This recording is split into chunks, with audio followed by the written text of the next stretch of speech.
Good morning, guys. My name is RJ Connell, and if this is one of your first time catching my live broadcast, then I want to welcome you. I'm a life design strategist, and what that means is I help people get from where they are to where they want to be. One of the primary ways I do that is by helping people start a business using the current skills and tools that they have so that they can remove money as an obstacle to accomplishing their dreams. What I first want to talk to you guys about today is how I became an entrepreneur. And I also want to share with you 3 tips to help you get started and take those first steps. So last year, 2017, there was something that happened with my husband and I can't remember exactly what it was, but we needed money for something and we didn't have it. And for me, I was kind of fed up. That was like the last straw for me because I was like, I'm so tired of struggling. I'm so tired of feeling like I don't have enough money. I'm tired of always being worried about money. And so because of that situation, I began to rethink, okay, well, how could I change my situation? How could I take control of my finances and ensure that I didn't always necessarily have to work more to get more and put in more hours at the current job that I was working at. And so I began to think about, well, what if I looked into entrepreneurship? I had heard about it, but I had never really thought about it for myself. And so I started to think, okay, what if I could create money on my own terms? What if I could use my skills and do something that I love, and it could also bring in money for me. So that's kind of like just where the thought process started and where I began to start thinking, okay, is this a thing? Can I actually do this? So as those thoughts were kind of going through my mind, the first question I had to answer was, what am I going to offer? Like, what is it that I would actually do if I was to start a business? Because I hadn't really sat down and thought about that before. So I kind of struggled with what it would look like. What would my business look like? What would I offer? What would I call myself? All of these different things that I didn't have any idea of yet. So I had to really take time to get clear on what exactly it was that I wanted to do, what I had to offer, what my skills were, that kind of thing. So it took me a long time to really move into clarity in that aspect, but I eventually forced myself to really sit down and think, okay, what are the skills that you have? And so one of the obstacles in that was that I was just trying to identify my skills by what I did in my current job. But my current job used a very small and also a very specific set of skills. So it wasn't necessarily representative of all that I could do or all that I had to offer. And so I struggled with that because I was just trying to define all of my skills by my current job title. And so it took me a while. I really had to look outside of my job. I had to look at the skills that I have that I wasn't even using at the time. I had to look at the places that I was volunteering. And I also just had to take some time to dream and say, okay, well, you might not see a way for this right now, but if you could just write out what is it that you would want to do. And so I took the time and really sat down and said, okay, well, what are my skills? And I identified a couple of them. I sat down, identified what are my passions, and I wrote those things down. And then I said, okay, well, with these 2 things, what could I do? What are some different ways that I can combine these things to make a platform for myself, or a skill set, or an offering, or something like that? So it took me a while, but I eventually got it. Sorry. But even after I had really identified what my skills and my passions were, I still struggled because the next thought that came to mind almost immediately afterwards was, you can't ask people to pay you. People are not going to pay for your whatever it is that you're offering, and you have no credibility in this area. I didn't have a degree in business. I didn't do any kind of life coaching certificate or anything like that. And so I was feeling like you cannot ask, like almost like a fraud for even thinking that I could ask somebody to pay for my services. And so I was all in my head struggling with this and struggling with the fact that I felt like an imposter trying to sell something to somebody that I didn't necessarily have a traditional degree or a traditional education in. And I was just all in my head with this and feeling like a fraud, feeling like an imposter. And so I had to work through that because it was keeping me dead stuck in my tracks, and I could not move forward at all because I was so worried and concerned about this. And so one of the ways that I combated that was that I put 3 things into place. And these are the 3 tips that I really want to share with you guys and that I want you to walk away with. So write this down if you haven't, write this down, grab a pen and a paper. Tip number one to help me overcome my fear was that I had to accept and internalize that people are willing to pay for knowledge and convenience. Those are two areas that people are always willing to spend money on. Now, that doesn't mean that, I could, of course, take advantage of them. That's definitely not the thought process that goes behind it. However, I started to look around and say, okay, do I spend money on knowledge and convenience? Do I see other people spending money on knowledge and convenience?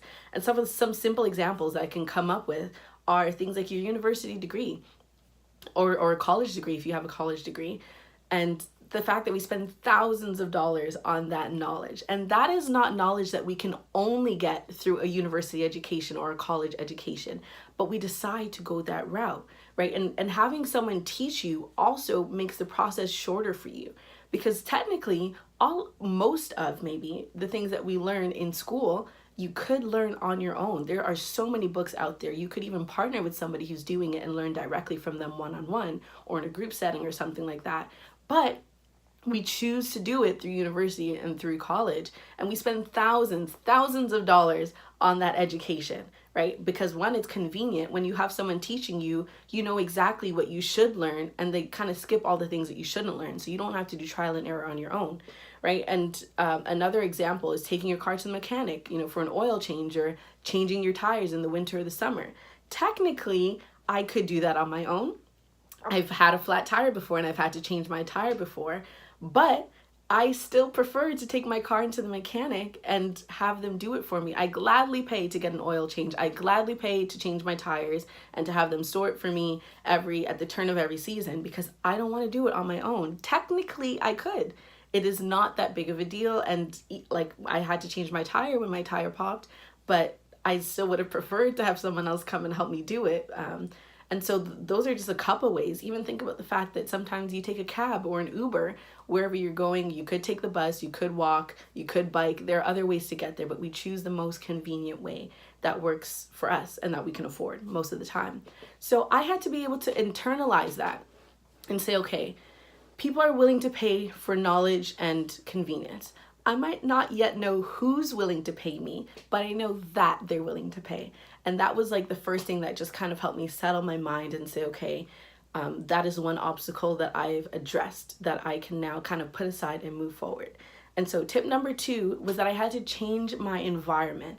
I had to look around me and say, okay, if I'm stepping into this entrepreneur thing, I need people around me who are already doing this, because there's so much going on in my mind and so many reasons why I can't and so many reasons why I shouldn't, that I need to know and I need to see people around me on a constant basis who are doing this thing, who are finding success, who are keep moving. And I need to even be able to see their failures and hear about the things that didn't go well for them so that I can be encouraged. And so changing that mindset really gave me focus. It helped me to stay focused. It encouraged me. And it helped keep me accountable so that I was working on my goals and working towards my whatever it is that I was trying to create at the time on a regular basis.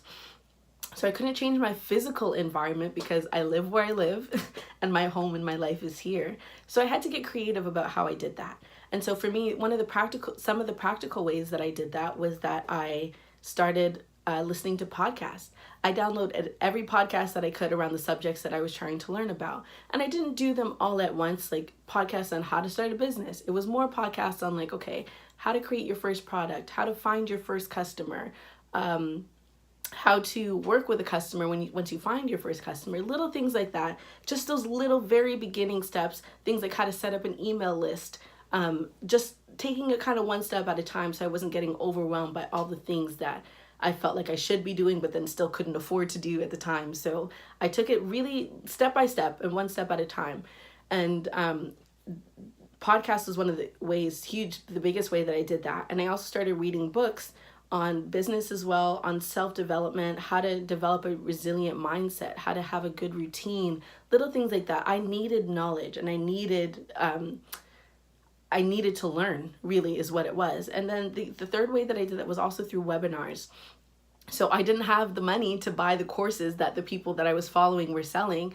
So I just took their webinars. I remember literally rushing home from work to be able to catch a webinar, and I would take pages and pages and pages of notes, because for me I was like, okay, well, I can't pay for the course that they're offering after this webinar, so I need to make sure I get as much as I can from this webinar, and then I need to be able to apply it so that it becomes useful to me.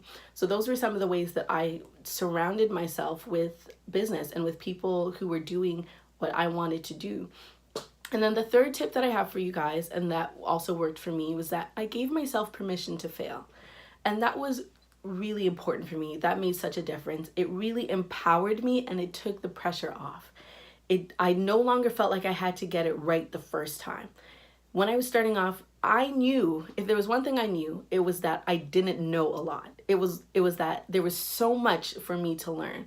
And so knowing that, I knew that I was going to have to do some trial and error, because I couldn't necessarily pay for somebody at that time to kind of just walk me through the process. So I knew I was going to have trial and error. I knew there were going to be things that I did that didn't work out. And I had to give myself that permission to fail, so that when I did try something and it didn't work, I just said, okay, that didn't work out. Let's move on to the next thing. And if that one didn't work out, that's okay. It didn't work out. Let's move on to the next thing. And just continue that mindset, so that I wasn't getting discouraged or getting down on myself and be like, oh, so I didn't take the times where I failed and then internalize it and then see myself as a failure. And so that's why that permission to fail made such a difference for me. And it really helped me be willing to try certain things, even though I knew in the back of my mind, this might not work out. So those were 3 things that really helped me move forward, and that really helped me take my first steps. And when I say take my first steps, I don't mean like I fully launched into entrepreneurship and I had all these different products that I was selling and I got all these different customers and I started making all this money. That is not what I mean at all. It is not how it happened. When I say take your first steps, what I mean is, 1, start to believe in yourself. Start to believe that you can do this. 2, see the value in what it is that you have to offer, right? Whether it doesn't matter if you are a creative, it doesn't matter if you are good at homeschooling, or if you're, amazing at helping people learn how to learn a language quickly, or if maybe the skill that you have to offer is just consulting and helping people organize their homes better or something like that. Whatever it is that you have that you can do, those skills and those passions that you have, there is value in them. And so starting to see value was one of my first steps in what I had to offer. Also, one of the first steps was just trying things, being willing to try certain things. And so things like, creating my first product that I gave away for free just to help me build my email list. So little things like that I would then put my name on, and I put it out there to say, okay, well, this is the first thing that I created. And of course, I definitely wasn't generating money from it, but it helped me get the first couple of people on my email list. So that's what I mean by taking your first steps. I don't mean like you dive fully into it and then you do all the things and you start to make all the money. That's not what I'm talking about. You will get there. I believe you will get there, but it takes you taking those first few steps, and you won't get there if you don't take the first step. So those are the 3 tips that I have for you guys, and I'm going to recap them again. The first tip, number 1, was to acknowledge that people will pay for knowledge and convenience. Tip number 2 was to change your environment and surround yourself with people who are doing what it is you want to do. And so that will help you stay focused, it will help you stay encouraged, and it helps keep you accountable to yourself and to other people if you have physical people who can surround you and help you. And then tip number 3 was give yourself permission to fail. You are going to have to do some trial and error. There are some things that you're going to try, even with the best of intentions, and even when you have the best idea, it might not work out right away. That's okay. Keep moving forward. Never stop moving forward. So those are my 3 tips. So if these are things that really resonated with you, and if you've ever found yourself struggling to see value in your skills, or maybe you can't even identify what your skills are just yet and what you're passionate about just yet, then I want you to head over to rjconnell.ca and click the trainings tab. Under that tab, you're going to find a mini course that's called Find Your Grind. And that is a super mini course, but it will help move you from uncertainty to clarity. And that is a process that I went through when I was identifying what my skills and my passions were, and when I was just trying to figure out, okay, well, what can I even offer as a business? And so that course will kind of walk you through step by step, and also give you a system to double check that what you found is the right thing for you and is in alignment with who you are and where you want to be. So just head over to, again, rjconnell.ca and click the trainings tab. Under trainings, the mini course called Find Your Grind. And so thank you so much for joining me here today. Also, if this is something that really resonated with you, or maybe you have a friend who's struggling with this or could use just kind of these 3 tips, then I want you to share this video with them and tag them below, and also jump into the comments. Let me know what you thought, how you're feeling, and what your first step is. All right, guys, I'm going to be back again Monday morning at 7 a.m. Thank you so much for joining me here today, and thank you for giving me the opportunity to live out my dreams by helping you accomplish yours. I'll see you later, guys. Have an awesome and amazing day.